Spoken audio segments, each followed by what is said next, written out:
You're listening to Cards to the Moon, a podcast about trading cards from both a collector and investor perspective. We hope you'll stick around for the ride as we take a deep dive into the state of the hobby, share some hot takes, hopefully some useful advice, and fun stories along the way. Hey all, welcome back to Cards to the Moon with it's lucky number 13, and my name is Clark, and I'm joined as always with Hyung and John. Now, before we get into our first segment, I just want to provide the latest news on the Fanatics deal, which we talked about extensively in last week's episode, so you guys should hear that. But I believe it was The Athletic that reported Fanatics will indeed have exclusive licensing rights to produce NBA basketball cards starting in 2026. So, few questions, right? Is this the end of Panini Prism and Panini Select cards, right? Or do you think Fanatics buys out Panini? We talked about Fanatics possibly buying out Topps last week. What does Panini do next, with the remaining time they have with the NBA license? Yeah, what do you guys think? I think, truthfully, 2026 the more I think about it, it's such a long time away. Sure. I know it's like the hobby headline, I guess, this week and stuff, and it's big news. But I think it's gonna kind of taper in because we don't know what's gonna happen in terms of, people speculate, oh, maybe Topps Panini gets bought out, But it's like, right. Also, like I said, there could be fundamental factors like technology that plays a huge factor on where kind of like this whole market and hobby kind of goes to, right? So it's 2026. That's still, 5 years. Yeah, 5 years. A lot can happen, right? So it's like I feel like, you know what? It's going in the right direction. Everybody kind of seen it happening in terms of at least with the first deal with MLB, and then as they start going, it's like who's going to get NHL, and then and it keeps on going, right? So it's interesting, but I'm optimistic again. I hope that a company like Fanatics and the right people in place can, lead that group into the right direction to make this, I guess, more of a proper market, right? Something that's for sure, better for the hobby and I guess from an investment standpoint as well. Mm-hmm. Yeah, definitely. Now that we had about, like a week to digest this, last week, I think we were all, a mixture of shock and a bit of sadness, thinking there wouldn't be Topps Chrome and all that yada yada yada. But now that we've had some time to digest, definitely feeling way more optimistic. I think this is all just amazing news for the hobby. More money being poured in, and like Hyung said, it's gonna be. We're talking 4 or 5 years down the road. Like anything can happen. Like who knows if we're fully into like an NFT world or something different could be in the landscape. So, right. Yeah, I'm feeling really optimistic. I think it's all really good stuff. What do you guys think about the whole, think about from a licensing perspective? It's like they go after the licensing, right? And then what happens, who has licensing before? It's Topps and Panini, but Fanatics, that's their specialty. And all of a sudden, the value of Topps as a company or Panini as a company without licensing, tanks. And this is a good opportunity, I guess, from a business standpoint to kind of, buy that, company at the end of the day because the brand is strong, right? So it'd be interesting when you live in a world of capitalism, anything can happen too. So I just want to throw that out there because I know that's, in discussion as well, like with speculations, I guess, right? But I wouldn't not be surprised, I guess. Yeah, that's a really good point. I mean, there are a lot of smart people out there, looking for opportunities, and this could be one of them. Absolutely. Right? So, yeah. But like you guys, I'm pretty optimistic still, and I echo everything you guys have just mentioned, that honestly, we're shocked by the news last week, and I don't think it'll be the end of big news in the hobby. I think it'll just keep coming, Right. Like the hobby will continue to innovate, more players will come into the game as the hobby becomes even more lucrative. I don't know. We'll see what Panini does next, but I think we generally agree it's exciting times for the hobby. 100%. For sure. Cool. All right, with that, let's move on to hobby headlines. Now, I wanted to get a little more practical today and offer our listeners what I'm calling underrated plays, which is any play that we think more collectors should be thinking about to yield a good ROI in their sports card investments.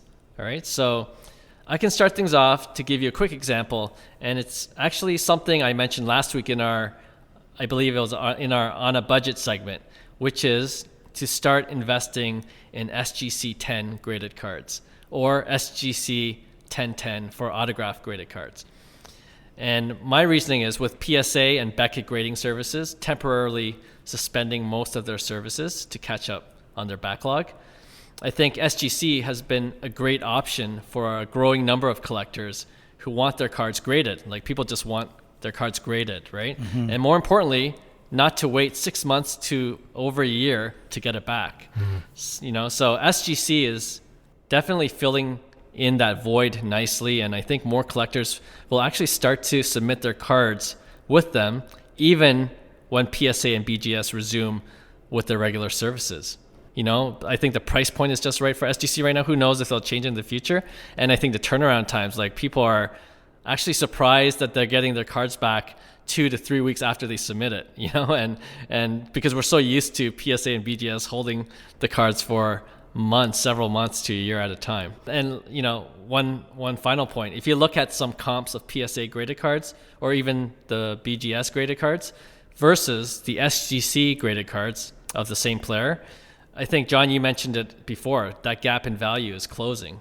In other words, right, you could still get SGC cards for cheap or cheaper, but they still have a lot of room to grow in value.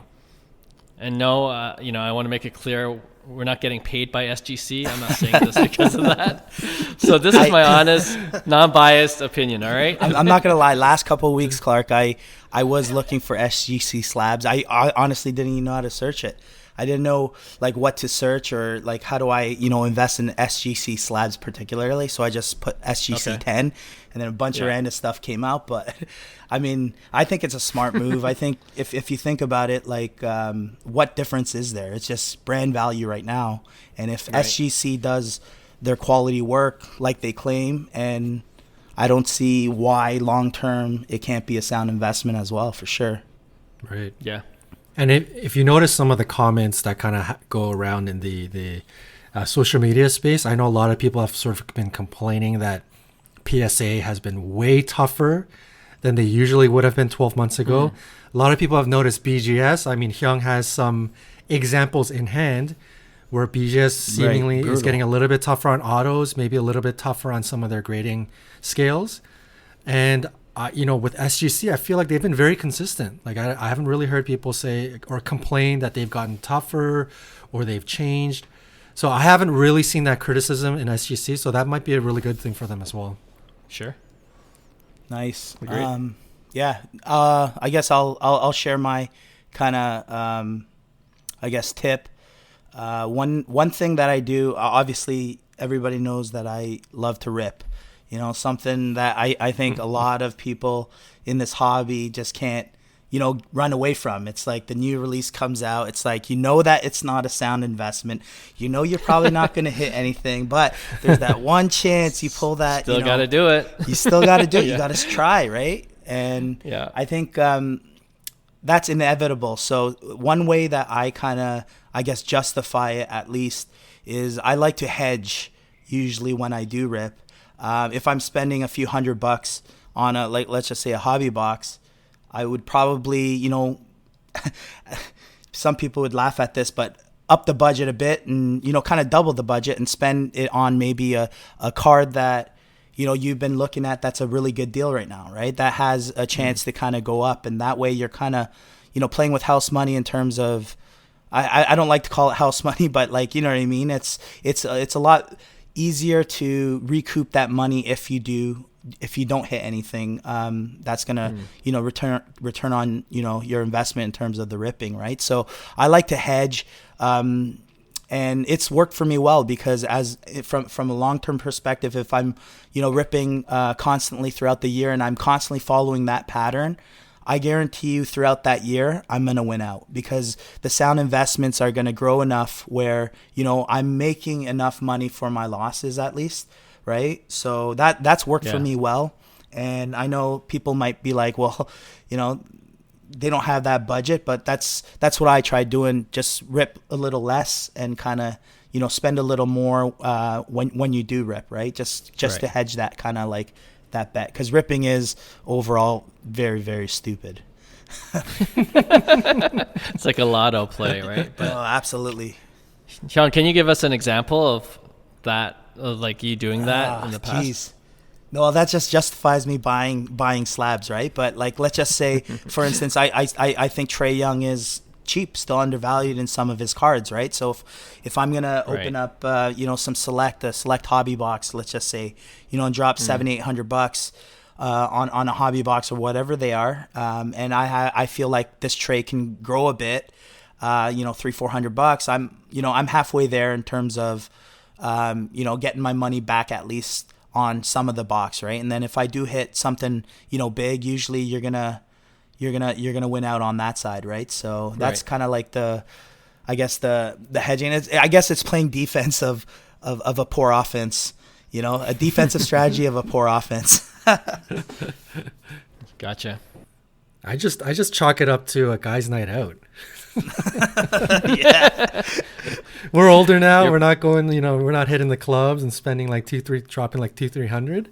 Spending it on hobby boxes, man. That's all it is. Drinks, right? You're paying for entertainment value. Exactly. Yeah. That's funny. All right. So I'm gonna I touched on this on a couple of episodes, but I'm gonna talk about ratios and really learning some of these ratios that are present to find steals and deals. So like a very simple example is like learning the ratio between Prism base and Prism silver. So generally, I don't know what the number is right now, but traditionally it's been at around 5x for most products. So like, base versus silver, Donruss Optic versus Hollow, and Select versus Select Silver. It's basically around the 4 or 5x mark. Right. So if you know those ratios and if you've ingrained into your mind, or if you're searching for a particular card and you know the ratios between certain cards, when you see a listing pop up and it's like a buy it now or whatever, and the number is different. So let's say Luca Prisms go for 1,000, and I don't, that's not the price now, but let's use easy numbers. It goes for 1,000 and silvers go for 5,000. All of a sudden, there's a listing for a silver at 3,900.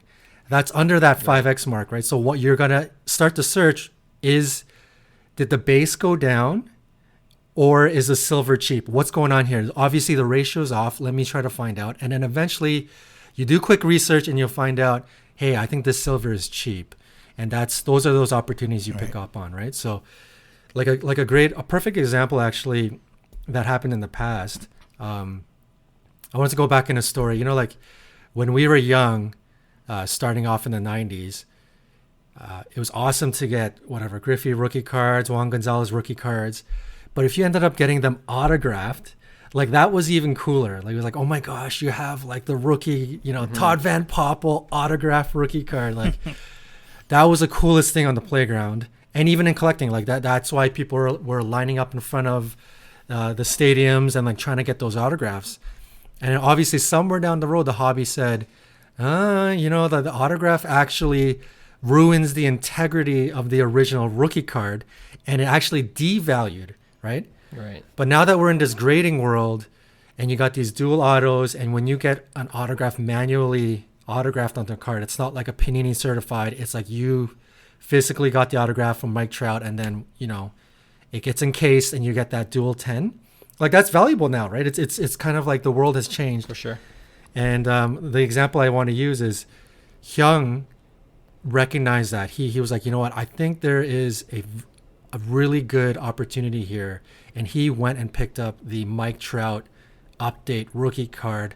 Yeah, I saw auto, it. Right. The 1010, the dual auto 1010. He's like, I believe in this. I think this is. I use the ratio. I use the Golden ratio, John ratio. The Golden John ratio. Right. So that's what we should name it. So he picked it up early, And then lo and behold, like, 15 days later, 2 or 3 of them popped up again. And they went for around 15K. So now if you're in this market and you're looking at this opportunity, Hyung clearly saw manually getting autographs and then the grade coming back 10-10 is an opportunity. The update goes for $3,000. The autograph goes for 15K, 15 grand. So that's 5x. So now you got a baseline to work with. I know it's Trout. I know he's the GOAT. But at least you know the potential of what this card can bring. And literally like a month later from that purchase, Hyung saw 2 Tatis auto, flagship auto, and then the flagship chrome auto, 1010s. I think, Hyung, how many? There's like 2 of each actually. Yeah, there wasn't much. It's super low pop. Yeah, right. I got it for a steal. Exactly. It was the same thing. It was almost as expensive as the base, which is crazy, right? So the flagship, I think the flagship at that time was going for like $200-$300. The chrome was going for $350. And this guy, first ever listings of these cards came out. I think the flagship auto 1010 was like 400 US, right? And the chrome was 500. And Hyung immediately recognized that, hang on, this is like 2x. This pricing does not make sense. I'm grabbing it all. And he went and picked it up. And then a month later, now we're using that 5x as an example from the Trout. We've seen it. More of those Tatises came out. I think like 10 of them came out. And they started selling for 1,000.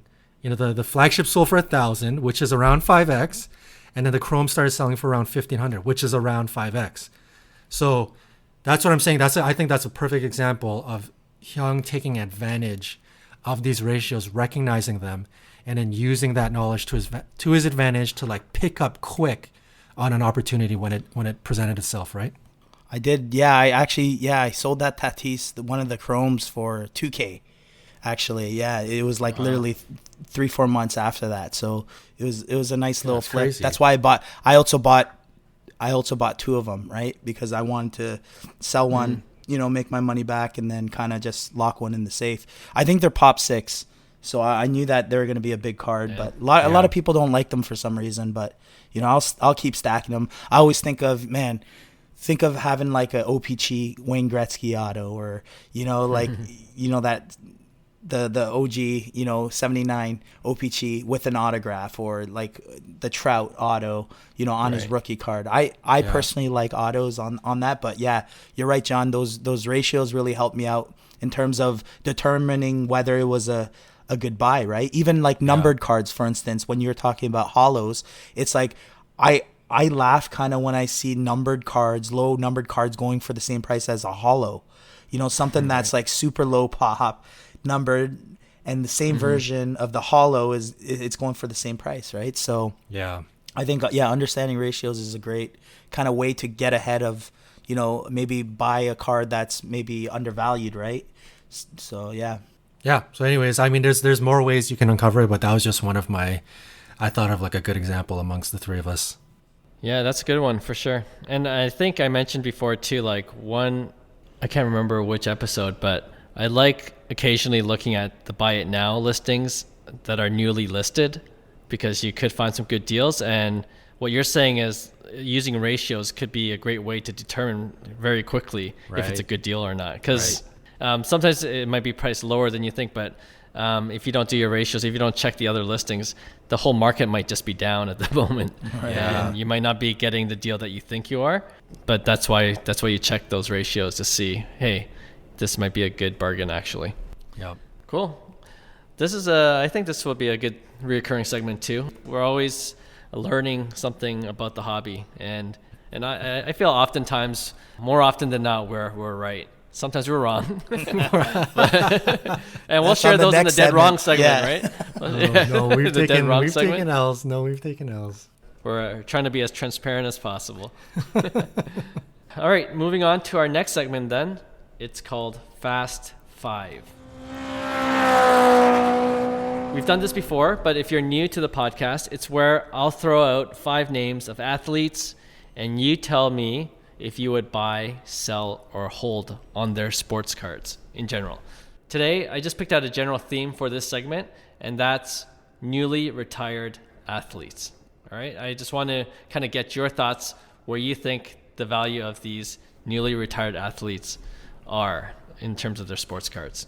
All right. So our first one is Drew Brees, New Orleans Saints quarterback, legend to many, just retired, definitely a Hall of Famer. This might be an easy one. I wanted to start off easy, so yeah, I'll throw it to you guys. What do you guys think? It's crazy to think that when I was like in high school, like Drew Brees was still like, that's when he was starting his career, and the fact that he's still playing, or I guess he played last year and till this day, Yeah. you know, is incredible. And to me he's you know, one of the greatest of all times, and to me he's a buy. It's easy for me, 100%. Yeah, I'm in agreement. I think this one's an easy one. He's going to go down as one of the all-time greats. And even in terms of an investment for long term, I mean, we're talking, you know, all of these newly retirees. These are very slow progressing investments. These aren't quick flips. But Drew Brees in general, I'm definitely a buy. He's one of the all-time greats. And even his likability, I think he was well liked and respected throughout the league and throughout fans all over the world and collectors, and even collectors. So I like Drew Brees as a buy. I like him as an investment. So yeah, he's a buy for me too. Okay. I think I made this way too easy, but yeah, it's going to be a clean sweep with Drew Brees as a buy. I don't know if I need to add any more points to what you guys already mentioned, but yeah, I think he's going to still stay relevant in the game. I could see him as a sports broadcaster for one of the major networks, kind of like Troy Aikman, and the numbers kind of speak for themselves, right? Probably would have been a harder question if he didn't win a ring. Yeah, so a clean sweep with Drew Brees. Okay, I'm going to stick with football for this next player, and this quarterback also won a ring, but he's probably not as well liked. So this might be a bit more difficult for you guys. His name's Eli Manning of the New York Giants. So, yeah, what do you guys think? This made me scratch my head over and over, because my initial is like, I'm not a fan of Eli, but Yeah. I will say, you know what? Like, I think he's still a good buy. Like, I just seen his card prices, and I think they're fairly Right. that's the thing is he a Hall of Famer? And that's the thing. He's not a first ballot, I don't think, but like he's gonna be. And you know, for me, it goes back to that kind of like, you know, is he a Hall of Famer? And if he is, it's like, is there a buying opportunity right now, right? So I think his prices are relatively cheap, but at the same time, I also think he's vanilla, right? Like he's solid, but like he's vanilla ice cream. So it's like, it is what it is, right? So just based on prices, I'm going to say he's a buy, but it made me scratch my head a lot, because I was like, I'm off of him. Right. Okay. He's lucky he's in the New York market, because if it wasn't, I don't think anybody would be paying attention to Eli. I'm a sell as well. You're a sell. Hyung's a buy. I'm a buy. Oh, right you're a buy. Sorry, he's too cheap. Like his $700 or something like that for his. Yeah, it's pretty cheap. PSA Right. 10, right? So. right. My mistake. Yeah. Well, I'm gonna go the other way. Sorry, I'm a sell, and Okay. the reason why I'm a sell is, I feel like, you know, Hyung said it right at the top. I think that's sort of the opinion of most people not from New York or a fan of the Giants. Is you know, like, I don't really like Eli. Like, I never really cheered for Eli. Like, that's sort of the consensus feeling for the casual sports fan. And I think that will relate to his sports cards. Like, I think it's the New York market specifically who adores him, or who, you know, puts him in sort of like a legendary status. And I feel the rest of the world doesn't really, you know. And for that reason, I don't think there is that much potential for that card to go higher and higher. I think it would be lucky for it to stay where it is, just because it's New York, and his name will continue trading in that market. But other than that, yeah, for me, I'm not touching Eli Manning. Okay. I don't blame you. Well, you know what? I know a lot of our listeners, our data shows are from the New York area. So Eli Manning is my favorite quarterback ever. He's a definite buy, guys. Don't listen to John or anyone else. Oh, man. No, I love New York. I love my friends from New York, but I am also a sell on Eli. I think I've only rooted for him once, and that was when they beat the Patriots. And, it was against Brady, if you remember that game. Yep.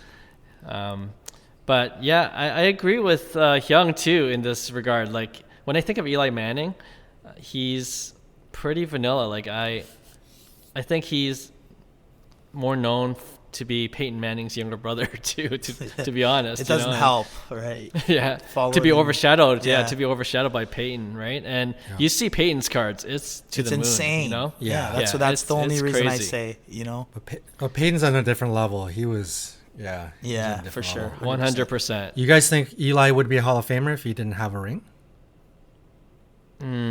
Like, I think that ring puts him into, he's lucky he won it. Right? Yeah. I don't know. Yeah, that's a really good question. But I don't know. Even asking that question and us kind of being on the fence kind of tells you about what we think of his future value. Do you know what I mean? Like, if I want to invest in a newly retired player, I want to be sure about the constant returns over years. It might not be fast, but at least we could, be confident that it'll continue to grow, almost like a ETF in stocks, or like investing in the index funds or something like that. But I don't know if that's true for Eli, to tell you the truth. I think it could still go down, and it might not be worth even the $700 that's listed at. So I'm a sell.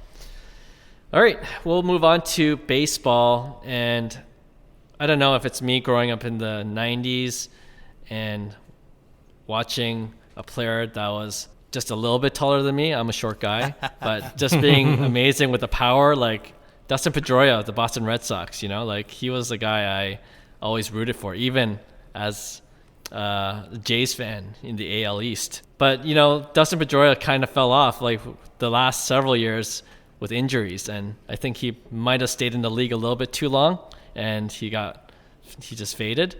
But, if you look at his numbers, it's pretty impressive. So what do you guys think about Pedroia? For me, so I played against Pedroia. He played at ASU. Did you? He was unbelievable. He was an unbelievable player, unbelievable college player, and he was a dirtbag. I used to respect the crap out of players that played like that, right? They just had that kind of, the way he plays, the way he carries himself, scrappy. Yeah.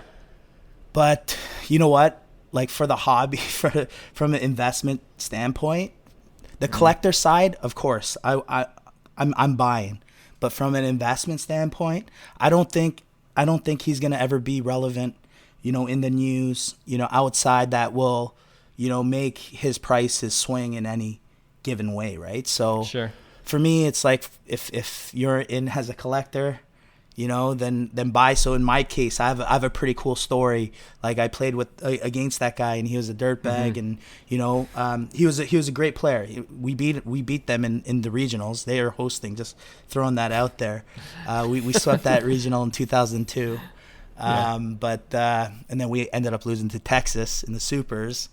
But Pedroia was a freshman at the time, and he was the most incredible player. Like, I was like, kind of like amazed, to be honest, at like how good this guy was. Like, because everybody was pretty much, a stud. Everybody's playing college ball, but then here's this, like you said, 5'8" guy. He's a freshman. He was probably about $165 soaking wet. And I'll tell you what, he would make plays that were just so unbelievable. But so from that perspective, I do respect that. So I would buy, but in terms of investment standpoint, like I said, no volatility, which you're going to be carrying the bags, right? So if you like the card, buy it. But I'm off. I don't think he's a Hall of Famer, to be honest. Great personality, though. I could see him on like a Boston, sportscaster or something. Yeah. New England. So yeah. Fair point. Yeah. Yeah. I put Dustin I put Pedroia and Eli Manning in like the exact same situation. Okay. I think they have legendary status in their respective hometowns.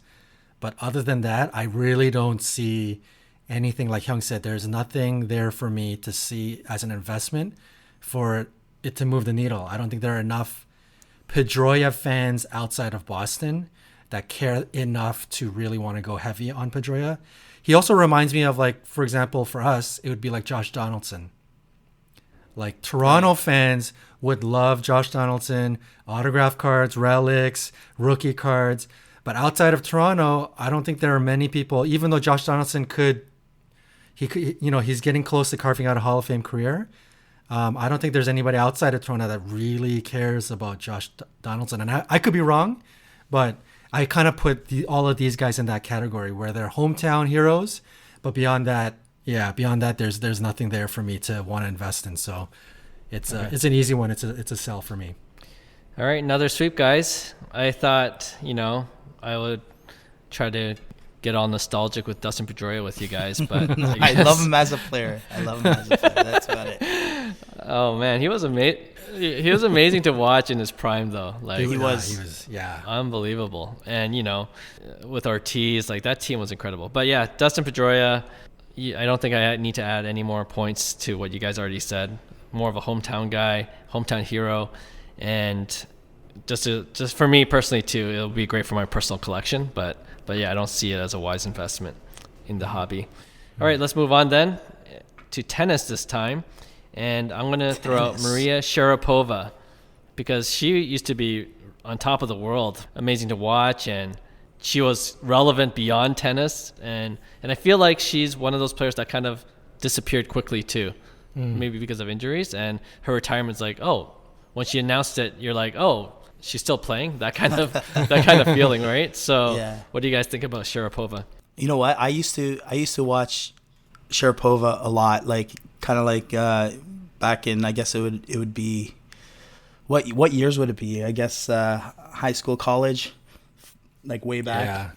Yeah, mid 2000s. And that was she was the biggest thing, right? Because she had the look, she had everything going for her, right? But then when you brought that up in this post, I'm like, no, like I don't think I'd ever even looked at her, like her card. Serena Williams and Venus Williams were the first ones I've looked at with that first episode or the second episode we did.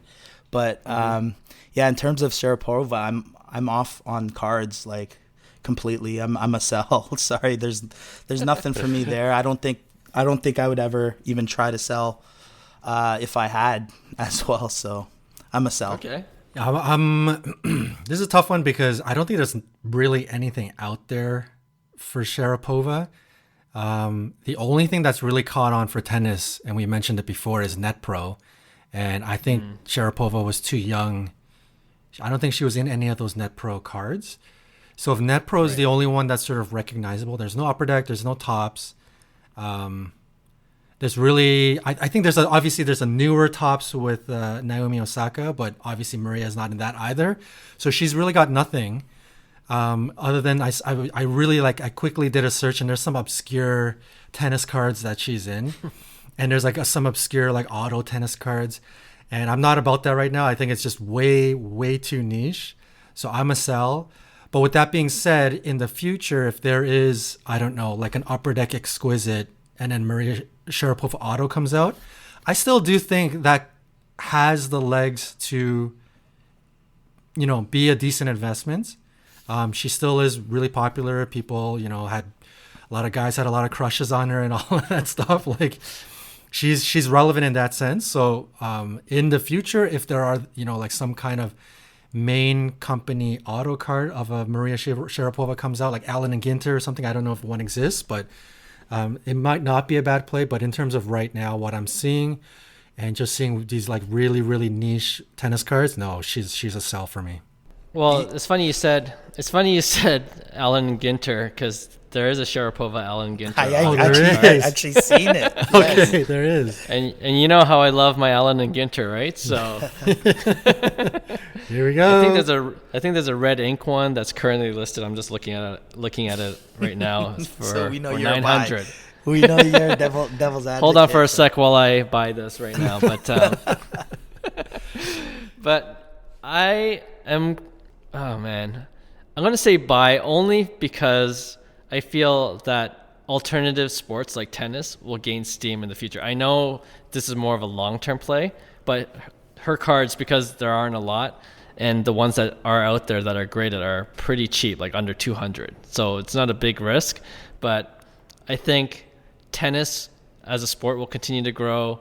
I think that niche market for tennis sports cards will grow too, and I think as the hobby grows, as more people get into the hobby that just don't like the major sports but all different kinds of sports, I think they'll look back and try to search for Sharapova type cards, and I think I heard news recently Net Pro, because of the success of the hobby, are looking to release a new set after how many years of not releasing anything. So they're trying to they're trying to capitalize on the hobby train, right? Trying to catch the hobby train. So I think all that is just tennis is trending in the right direction, and I think the hobby will be part of that kind of ride as well. So yeah, Sharapova, Kornikova, you could throw her in there. Yes, Kornikova is the other one. Yes. Right? So, but Sharapova is considered she's top 20 all time, no? She's got to be, I'd imagine. Yeah, I can't remember what her highest rank was, but it's got to be within top 5. Because she got a lot of wins. Like, yeah, she's legit. I'd have to imagine she's top 20. I'm trying to think of some names. I don't think she would be top 10, but I'd imagine she's top 20 all time. But I don't know enough to definitively say that. But yeah. Yeah. So anyway, I'm a buy at the price right now. The last player for this segment is our hometown favorite before he left the Raptors. His name is Vince Carter, a.k.a. Vinsanity, VC. Man. Air Canada.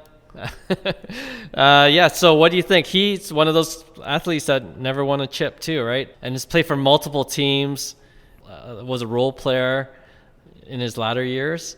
But, and I feel like there's a lot of debate on whether he's going to be in the Hall of Fame, or if not in the Hall of Fame, if he's a first ballot Hall of Famer. I know that's a debate that's been going on in the blog sphere. But yeah, what do you guys think of Vince Carter taking away your hometown bias if possible? I'm leaving my hometown bias in there, and I'm a buy because you're a buy. Okay. Well, I'm a buy either way. I think Vince Carter for me like changed kind of the way I seen basketball. He brought so much excitement, and his cards are so cool. I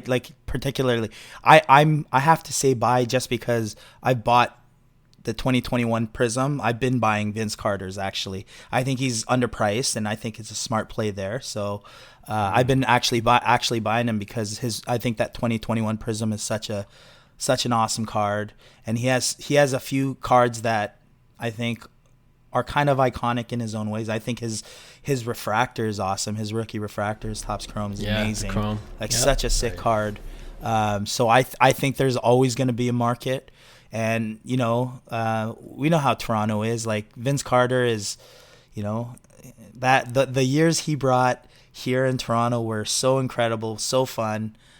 So I'm a buy, and I'm still buying him and I don't even usually buy I guess current year of non-existent players, but for that I mean, I think a red's listed for $50, a numbered red, and I just see so much value in the future of these cards once they kind of disappear and dwindle out, and I just think he's a good buy right now, so I'm a buy.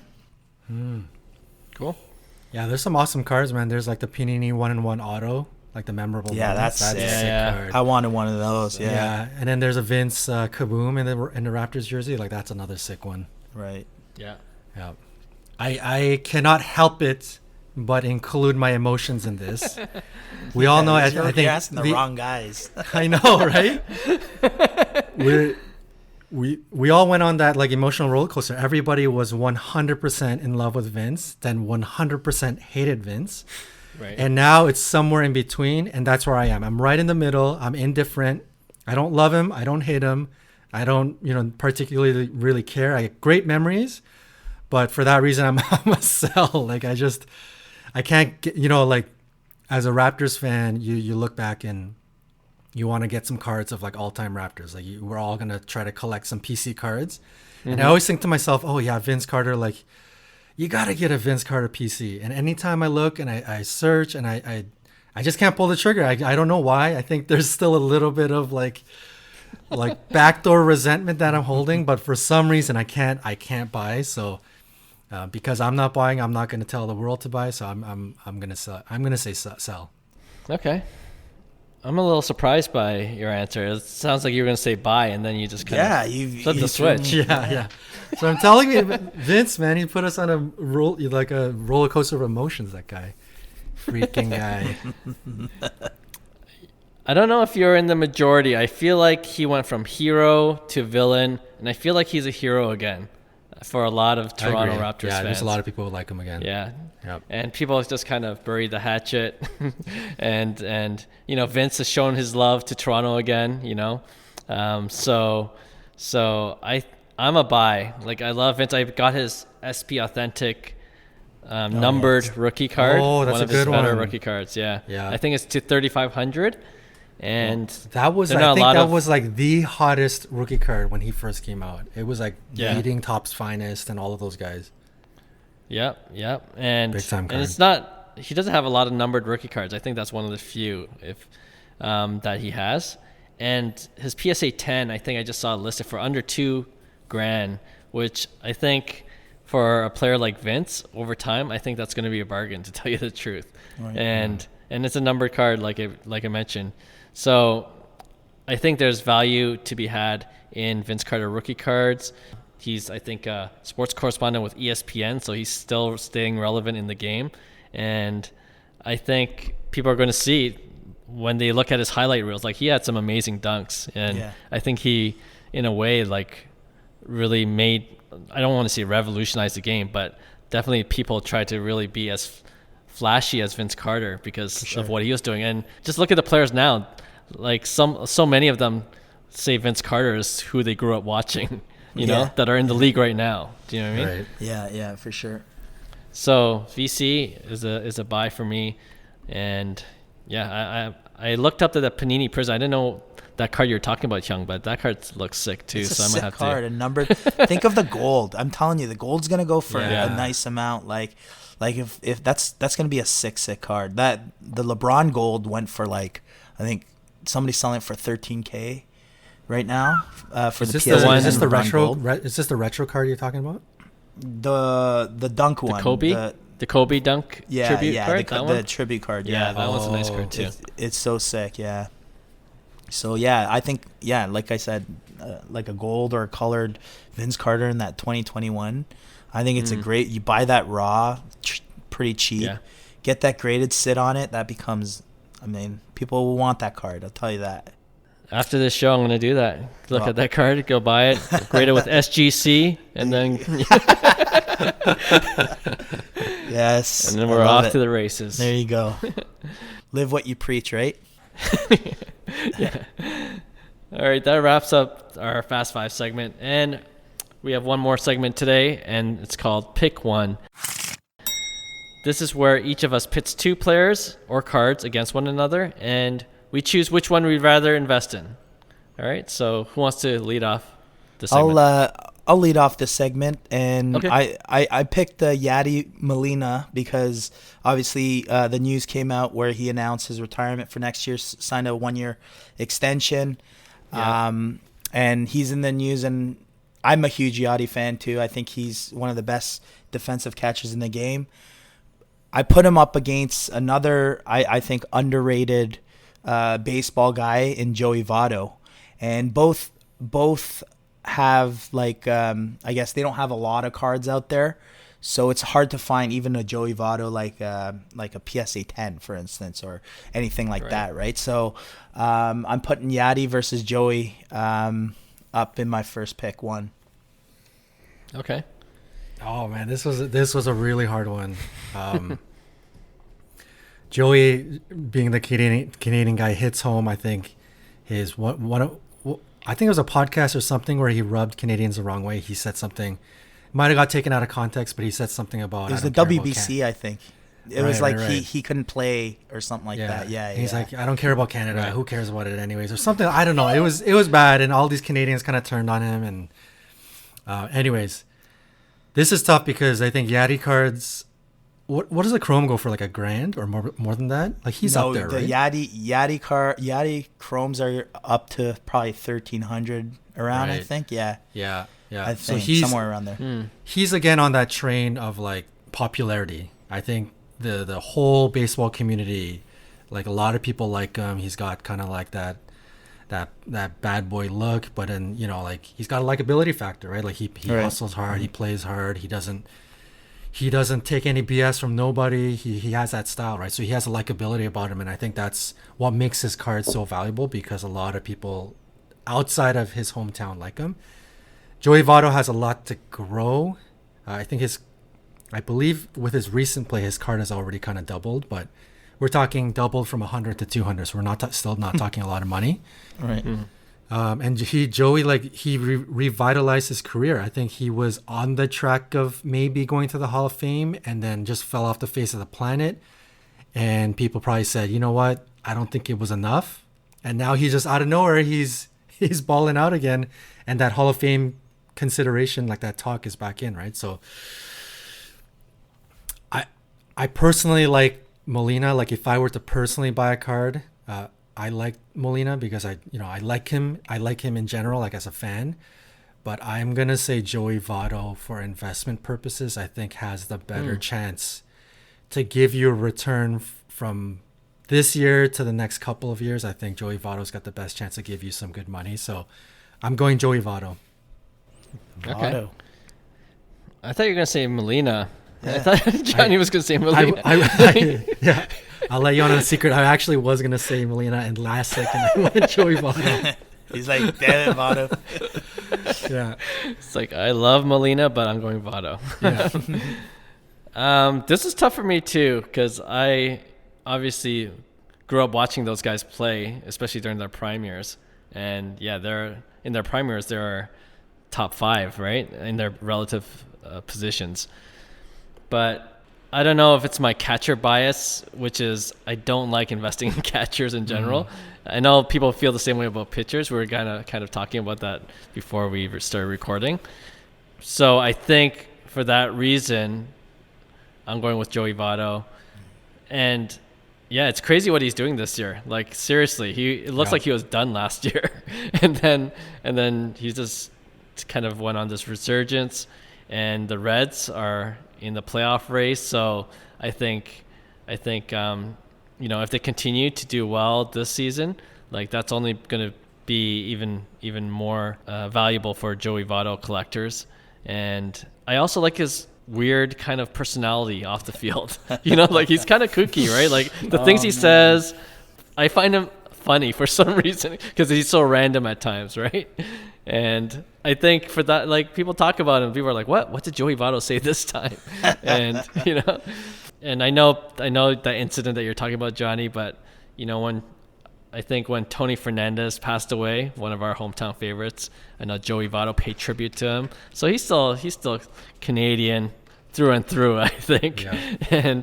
And so, yeah, all these biases are playing into my decision right now.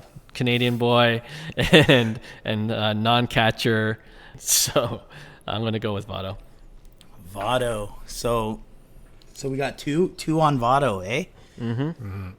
All right. So I know Votto actually really well. He's a Toronto boy, so we grew up in the same kind of like leagues. Okay. We go way back, and we actually. This true story. I won't get into too much detail because only so much I can say. But we are in the Netherlands, in Amsterdam, actually, and we were playing in the World Baseball Championships in 2005. And Joey was actually, he was a stud. He was in Single A with Dayton at the time, Dayton Reds, which is Single A affiliate of the Cincinnati Reds. So this is 2005.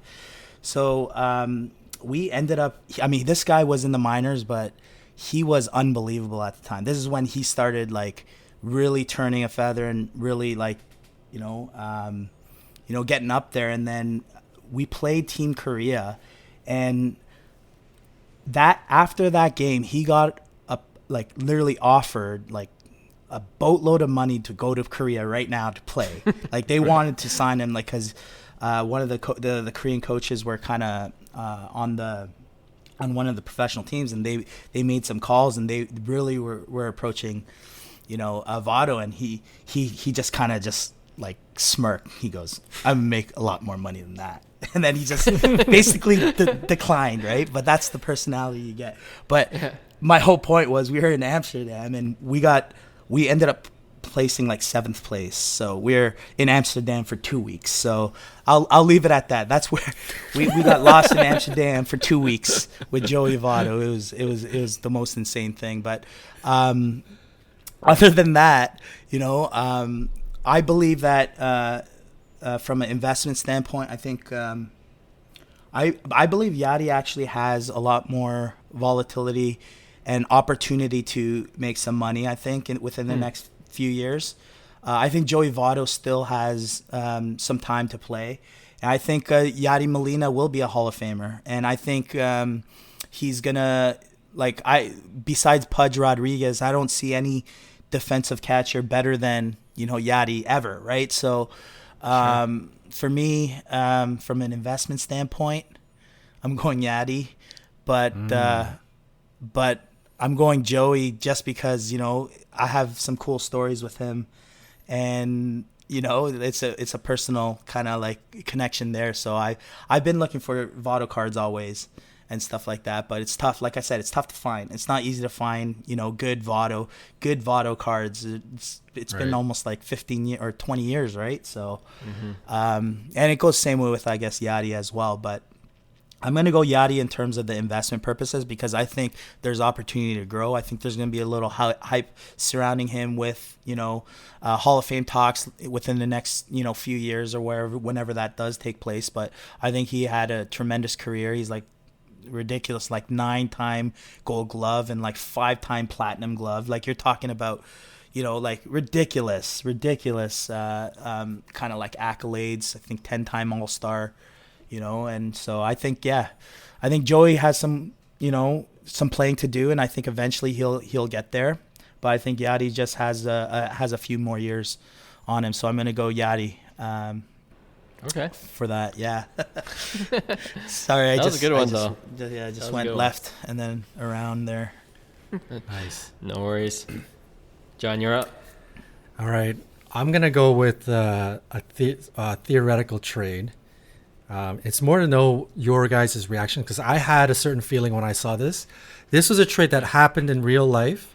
Some people may or may not recognize the trade, but it's a 2009 Bowman Trout, the Trout Xfractor PSA 9 versus the Tatis Flagship number 410 Platinum 1 of 1. So this is a trade that actually went down. Monster trade. This is out of our league. But I wanted to know your guys' thoughts on that trade. I had a thought right when it happened. You pick the winner or loser. I had a certain feeling about it. But I wanted to get your guys' feeling on this trade because it was a huge one, right? You go, Clark. You could start us off with that one. Okay. I guess the easy question is if you were to get one of these cards for free, which one are you taking, right? Right. So it was a 2009 Bowman Chrome, like the Bowman first Chrome Chrome rookie. Yeah. Okay. And it was a Xfractor? Xfractor PSA 9. It's like the value is about 50K USD. Yeah. And the Tatis was a 1 of 1. Which card was it again? The 1 of 1, the flagship 410. The flagship 410. Flagship 410. Platinum 1 of 1. Paper platinum. Yeah. Whew. I don't know what the grading was. It wasn't disclosed. But yeah, anyways. I'm going Mike Trout. Interesting. Mike Trout, the first Xfractor, and I'm just that more confident with Trout's career in general. So even at a PSA 9, who cares? Numbered out of 225. Yeah, 225, right? Yeah, the Xfractor. So for me, that's a no-brainer. Card. I would love to have a 1 of 1 in my collection one day, and to have a Tatis one would be I mean, amazing, of course. But if someone offered me a Mike Trout Xfractor Bowman Chrome, I'm like, here, take my Tatis. There you go. Really? Holy. Okay. I would. I get it. Yeah. Okay. I want get to hear it. what Hyung thinks. Oh man, I'm excited. This is so tough for me. Like I like Clark. Everything you said was valid. Like it's. Do you want to cash out and play safe, or do you want to take that risk, right? And you know me, I don't play it safe. I go for the biscuit, And I'm like, for me, it's like Tatis Platinum. That's a 1 of 1. And I will say this: the only thing. If it was a Superfractor, if it was a Topps Chrome Superfractor, like we wouldn't even be like having it. It's my mind's made up. But I will say Topps did a terrible job with platinums. Like they're horrible condition. They so look ugly. like they're so ugly. They don't look like a Superfractor, right? So that's the only downfall with the platinum Topps paper 1 of 1. But I will say that, like I said, that Tatis image for that 410 is the iconic card. Same with the Bowman Chrome, but we're not talking about the 1 of 1, right? So for me, I'm going Tatis Platinum, and I'm sitting on that card, and I'm waiting. I'm gonna wait until 2030, until Tatis becomes the unbelievable monster he does, putting up 40, 50 home runs a year. I'm riding with Tatis. You know me, I'm riding with Tatis till we die. Not surprised by that choice, but yeah. When I first heard this trade go down, the person trading the Tatis, I thought they were crazy. I am 100% Tatis. Maybe I got a big buy. Like I Trout is gonna be the greatest of all time, but to have one of the young future superstars, unless he gets like a major injury, I'm we're all seeing how special this kid is, and to have his flagship 1 of 1, man, just the rarity on that card, how you just can't deny it. So I thought this person was crazy, but their respective thought process was they had some other crazy Tatis cards, and there's just a lot of money in Tatis, and they wanted to start to hedge and put some of it in Trout. So made sense. Made sense. Yeah. But between the two, if someone were to give me one for free, I'm taking that platinum 1 of 1. Who was it was Phil Hughes with that trade, right? It was Phil so Hughes. So who got what? Like Phil got I don't know who got the Phil got the Trout. The Trout. Okay, yeah, so Phil he gave up the kind of, right? Yeah. So he gave up the platinum. But he's got the Sapphire Auto Super Right. Yeah, I seen his like he's got the $1 million card, so he's good, yeah. but still. Yeah. Maybe diversify a bit there. Yeah, his Tatis collection is so ridiculous. Yeah. Like probably I would say probably the world biggest Tatis collection in the world, maybe. Possibly. Value wise, I think, right? He has all the Sapphire big boys. Yeah, just that alone, right? He's got the full rainbow. Yeah, it's crazy. Yeah, it's nuts. Yeah. Anyways, I want to hear you guys' thoughts, because when I saw it, when I heard it go down, I was like, how can you trade the platinum 1 of 1? I thought he was kind of crazy, but his reasoning made sense. I understand it, but still. Yeah. Phil, I understand you. Yeah, so. Yeah, that's good. That's good. I think both won out at the end of the day, right? You can't really lose out on that trade, right? At that point. Yeah.